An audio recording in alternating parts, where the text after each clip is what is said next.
আসসালামু আলাইকুম। কেমন আছেন সবাই? আশা করি সবাই খুবই ভালো আছেন। আলহামদুলিল্লাহ, আমিও ভালো আছি। আজকে আসছি আপনাদেরকে বাগেরহাটে যে চিংড়ি মাছ চাষ হয়, গলদা, বাগদা, এই চিংড়ি মাছগুলো যে ঘেরে চাষ হয় ওই ঘের দেখানোর জন্য। এখানে অনেক মানুষের ঘের আছে, কিন্তু আমাদের ঘেরটা দেখাবো আজকে আপনাদেরকে।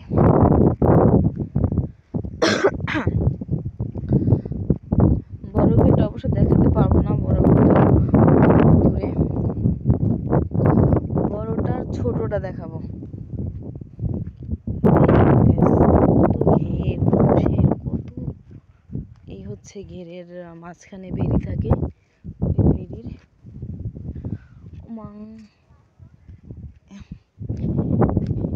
এই হচ্ছে শুরু, এই হচ্ছে শুরু, চিকন থেকে শুরু। এই যে দেখেন, এভাবে করে দেখাই, এভাবে করে দেখাই, বুঝতে পারবেন তাহলে।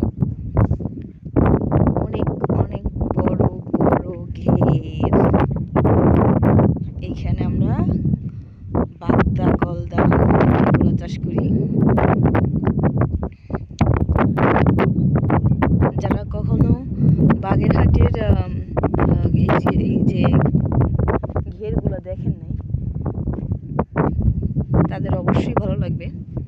যারা ভাবতেছেন যে না যেতে পারবো না, তাদের জন্য তারা দেখতে পারবেন, তাদের কাছে অবশ্যই ভালো লাগবে। এটার মজা হয় বেশি তখন যখন এই ঘেরগুলা সেচা হয়, সেচা মাছ ধরা হয় তখন। দেখেন বেশ, এটা হচ্ছে ছোট ঘের, বড় ঘেরগুলো আরো বিশাল।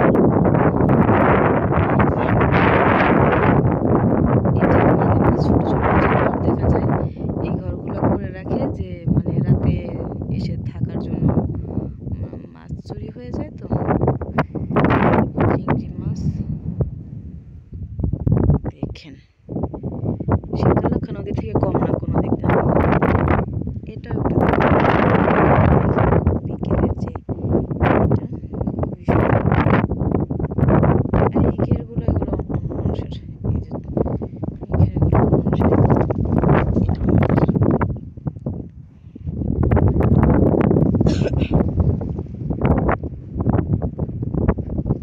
আজকে এই যে ঘেরের পাশে পাশে হাঁটতেছি, খুব সুন্দর বয়ে যাচ্ছে বাতাস, ভালোই লাগতেছে। যদি আপনাদের ভিডিওটা ভালো লেগে থাকে অবশ্যই অবশ্যই অবশ্যই ভিডিওটা শেয়ার করে দিবেন, কমেন্টে লিখে যাবেন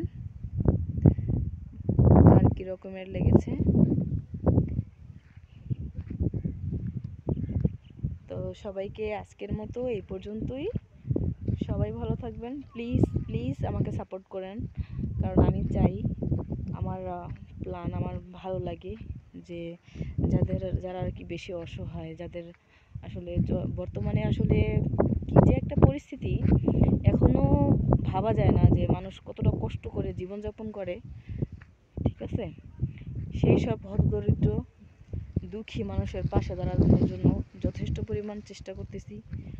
আল্লাহ যাতে আমার চেষ্টাগুলো সফল করার সেই তৌফিক দান করেন, ঠিক আছে?